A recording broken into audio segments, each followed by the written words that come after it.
जय शनिदेव। प्रिय दर्शकों, मैं राजेश जोशी आपका ज्योतिष जागृति केवल सत्य कार्यक्रम में स्वागत करता हूं। अपनी सिखाने की श्रृंखला को आगे बढ़ाता हुआ प्रिय दर्शकों, आज हम बात करते हैं स्कॉर्पियो लगन की कुंडली में पंच महापुरुष योग कौन कौन से होते हैं और उनके क्या क्या रिजल्ट्स होते हैं। प्रिय दर्शकों, मैंने जैसे पहले भी आपको समझाया है कि पंच महापुरुष योग 5 ग्रहों से बनते हैं। मंगल, बुध, बृहस्पति, शुक्र और शनि, ये पांचों ग्रह पंच महापुरुष योग बनाते हैं। सूर्य, चंद्रमा और राहु केतु दोनों ही पंच महापुरुष योगों की कैटेगरी में नहीं आते। दर्शकों, पंच महापुरुष योग की डेफिनेशन नोट कर लीजिए, इसे पक्का कर लीजिए अपने दिमाग में। अगर केंद्र में ग्रह उच्च का या ओन साइन का पड़ा हो तो वो पंच महापुरुष योग बनाता है, लेकिन वो ग्रह मारक नहीं होना चाहिए। अगर वो कुंडली का मारक ग्रह होता है तो वो पंच महापुरुष योगों की कैटेगरी में नहीं आता। दूसरी इसकी सबसे इंपॉर्टेंट बात कि डिग्री वाइज बलाबल उस ग्रह का होना अति आवश्यक है। वो डिग्री वाइज बलाबल होने के बाद ही अपने पूर्ण रिजल्ट देने में सक्षम होता है। बात करते हैं स्कॉर्पियो लगन की कुंडली में मंगल देवता अगर लगन में पड़े हों, यानी ओन साइन के, स्वय राशि के हो गए अपनी साधारण राशि में, मंगल देवता लगन में पड़े होने से रुचक नाम का पंच महापुरुष योग बनाते हैं। जो जातक रुचक नाम के पंच महापुरुष योग में आते हैं उसे मंगल देवता के सारे एडवांटेजेस मिलते हैं। कौन कौन से एडवांटेजेस होते हैं प्रिय दर्शकों, आइए समझा देता हूँ इसकी विस्तृत जानकारी में। मंगल देवता का जो एडवांटेज उसे लगन में मिलेगा, शारीरिक पर्सनैलिटी बहुत अच्छी होगी, जातक काफ़ी एनर्जेटिक होगा, नॉर्मल से ज़्यादा भागदौड़ करने वाला होगा और उसकी विल पावर आम इंसान से ज़्यादा अच्छी होगी। वो जल्दी हिम्मत नहीं हारने वाला होगा। उसे भूमि के एडवांटेजेस सदैव मिलेंगे क्योंकि मंगल भूमि पुत्र माना जाता है। तो भूमि का एडवांटेज, अगर अपनी ज़िंदगी में कोई प्लॉट लेना चाहेगा, कहीं ज़मीन लेना चाहेगा, तो उसके रिगार्डिंग उसे एडवांटेज सदा मिलेगा। वो जातक अपनी पर्सनैलिटी हिम्मती बंदों में गिनती करवा करके नॉर्मल से ज़्यादा भागदौड़ करके अपना जीवन यापन अच्छा ज़रूर कर लेता है, यानी फिजिकल कैपेबिलिटी नॉर्मल से ज़्यादा होती है और वो उसकी यूटिलाइजेशन अपनी पूरी ज़िंदगी में सदैव करता रहता है। मंगल देवता लगन में पड़े होने के और भी कई एडवांटेज मिलते हैं। जहां मंगल की दृष्टियां जाती हैं उसके रिगार्डिंग सदा उसे एडवांटेजेस ज़रूर मिलते हैं अपनी दशांतर दशा में। अगर मंगल देवता लगन में ही पड़े होंगे तो जितनी मंगल देवता की चतुर्थ दृष्टि चौथे भाव पर पड़ेगी तो माता से बहुत एडवांटेज मिलेगा, माता से संस्कार उसे बहुत अच्छे मिलेंगे। गाड़ी, भूमि, वाहन, मकान अगर कुछ लेने वाला भी हुआ तो मंगल की दशा अंतरदशा में मंगल देवता उन्हें इन सब चीज़ों के लेने में बहुत बड़ी मदद करेंगे उसे, और वो जीवन यापन नॉर्मल से अच्छा कर पाएगा और इन सब चीज़ों को गेन कर पाएगा। इन सब चीज़ों को हासिल करने में मंगल देवता उसकी सदैव मदद करते मिलेंगे।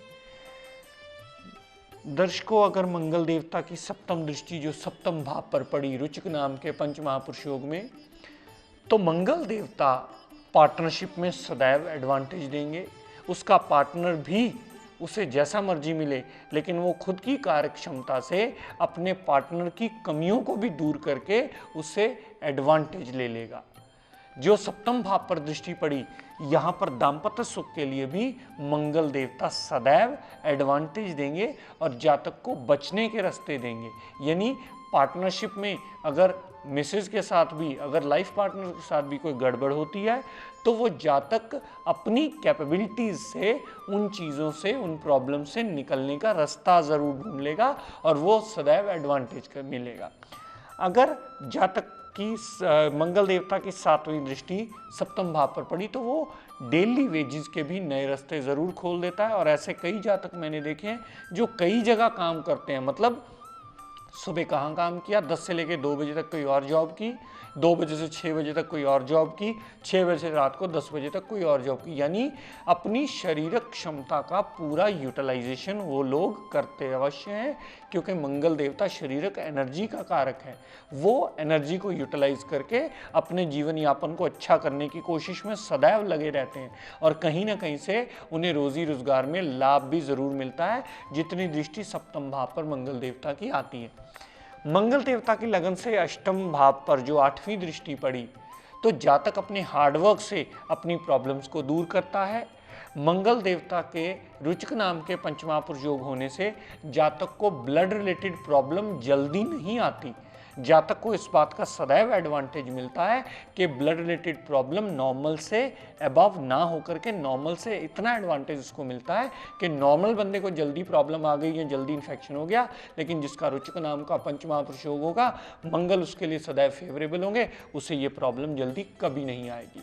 और अपनी जितनी मुश्किलें होंगी वो अपने ही कार्य क्षमता से, अपने ही एफर्ट से, अपनी ही सूझबूझ से उसे दूर जरूर कर लेता है। प्रिय दर्शकों, दूसरा पंचमहापुरुष योग यहां बनता है जो शनिदेव चौथे भाव में अपनी मूल त्रिकोण राशि में आ जाते हैं। इस कुंडली में शनि देवता जो हैं वो एक समग्रह माने जाते हैं, यानी लग्नेश के शत्रु और दो अच्छे घरों के मालिक। अगर चतुर्थ भाव में शनिदेव पड़े हुए तो वो ससा नाम का या सासा नाम का पंचमहापुरुष योग बनाते हैं। अगर शनिदेव की दशा अंतरदशा चल पड़े तो वो जातक उसकी दशा अंतरदशा में मकान, गाड़ी, भूमि, वाहन, प्लॉट लेना या शनिदेव से जुड़ा कोई भी कार्य अगर वो करना चाहे तो उसे सदैव एडवांटेज मिलते हैं। अपनी दशा अंतरदशा में अगर जातक का मकान बनाने वाला हुआ तो शनि की दशा अंतरदशा में वो जातक मकान अवश्य बना देता है और शनिदेव सदैव उसके लिए सहायक सिद्ध होते हैं। शनि देवता यहाँ पड़े हों जो छठे भाव पर दृष्टि डाली, हाउस ऑफ कंपटीशन के लिए अच्छा कर दिया, कोर्ट केस मुकदमा उस जातक के हक में जरूर चला जाता है। वो जातक जितनी मर्जी बड़ी लिटिगेशन में फंसा हुआ हो लेकिन वो निकल जरूर जाता है। वो जातक छठे भाव के रिगार्डिंग भी सदैव एडवांटेज ले लेता है। यहां से दृष्टि डाली कामकाज पर तो कामकाज भी हार्डवर्क से जुड़ा हुआ होता है। कामकाज भी एडवांटेज देकर के लेबर से, जॉब से, सबऑर्डिनेशन से, ऐसी चीज़ों से जुड़ा हुआ होता है जिनसे शनिदेव एडवांटेज में ले आते हैं। शनिदेव के कारकित्व की जितनी चीज़ें हैं वो सारी एडवांटेज, लोहे की ट्रेडिंग में एडवांटेज मिलता है, घर लेकर के दोबारा उसे सेल करने में एडवांटेज मिलता है। उस जातक को प्रॉपर्टी कभी नुकसान नहीं देती क्योंकि शनिदेव बना हुआ मकान गिना जाता है, तो वो सदैव उसके लिए एडवांटेज का रास्ता ज़रूर खोल देती है। यहाँ से जो दशम दृष्टि डाली लगन पे, तो लगन पे भी सदैव एडवांटेज मिलता है। वो जातक की पर्सनैलिटी एक न्यायप्रिय पर्सनैलिटी बना देता है। जातक गलत का साथ कभी नहीं देता, जो गलत है उसे गलत कहता है, जो सही है उसे ही सदैव सही कहता है। यहाँ पर जातक को भाई बहनों का सुख जरूर मिलता है क्योंकि ये छोटे भाई बहनों का कारक भी है। मंगल देवता यहाँ लॉर्ड भी है और छोटी यात्राओं का, विदेश का कारक भी गिना जाता है शनि देवता।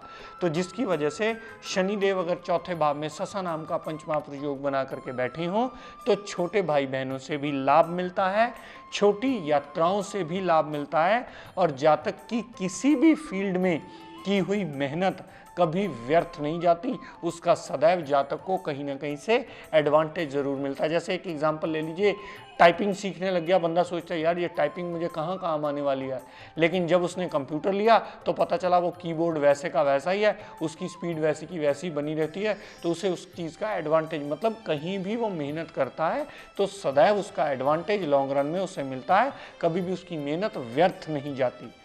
तो जितनी शनिदेव की लगन पर दृष्टि पड़ी, पर्सनैलिटी को भी अच्छा कर दिया, पर्सनैलिटी को एक सूझवान कर दिया। हाँ, कहीं कॉम्प्लेक्शन थोड़ा डार्क ज़रूर कर देते हैं क्योंकि शनि देवता डार्क कम्प्लेक्शन के कारक मानने की वजह से शनि देवता इस बात का थोड़ा सा डिसएडवांटेज जरूर देते हैं। जातक एक थोड़े से डार्क कम्प्लेक्शन में आ जाता है लेकिन वो न्यायप्रिय होता है और शनिदेव उस पर सदा अपनी कृपा दृष्टि बरसाते हैं, उसे जल्दी निराश नहीं करते क्योंकि जो दो डिपार्टमेंट हैं वो अक्सर इंसान की ज़िंदगी में अगर हों तो इंसान को जल्दी घबराना नहीं पड़ता। अगर भाई बहनों का साथ हो और सारी सुख सुविधाएं उसे मिली हुई हों तो जातक नॉर्मल से सदैव एडवांटेज में रहता है, नॉर्मल से कभी वो घबराता नहीं है। प्रिय दर्शकों, लेकिन एक बात याद रखिएगा, इस लगन कुंडली में आप मंगल का मूंगा अगर रुचक नाम का पंचमहापुरुष योग बना हो तो धारण कर सकते हैं ताकि वो और बली हो जाए और अच्छे रिजल्ट देने में बाध्य हो और आपका जीवन यापन उससे और अच्छा हो पाए। लेकिन याद रखिएगा दर्शकों, इस लगन कुंडली में शनि देवता का नीलम कभी धारण नहीं किया जाता, चाहे शनिदेव पंच महापुरुष योगों में ससा नाम का पंच महापुरुष योग कमजोर ही क्यों न लेकर के बैठे हों।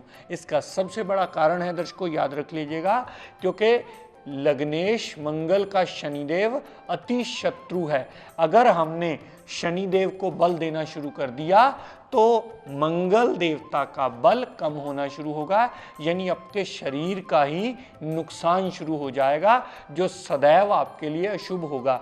मंगल देवता और शनि देवता में अति शत्रुता है, इसकी वजह से ये इस लगन कुंडली में धारण नहीं किया जाता। नीलम इस कुंडली में धारण करना एक जहर के समान माना जाता है।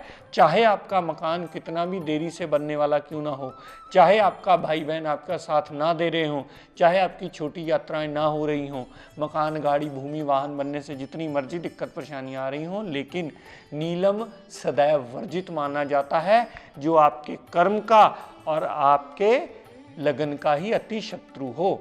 इस लगन कुंडली में शुक्र अगर ओन साइन का पड़ा हो तो मालव्य नाम का पंच महापुरुष योग नहीं बनाएगा, क्योंकि शुक्र इस लगन कुंडली में अति मारक ग्रह माना जाता है और अति मारक ग्रह कभी भी पंच महापुरुष योग नहीं बनाते।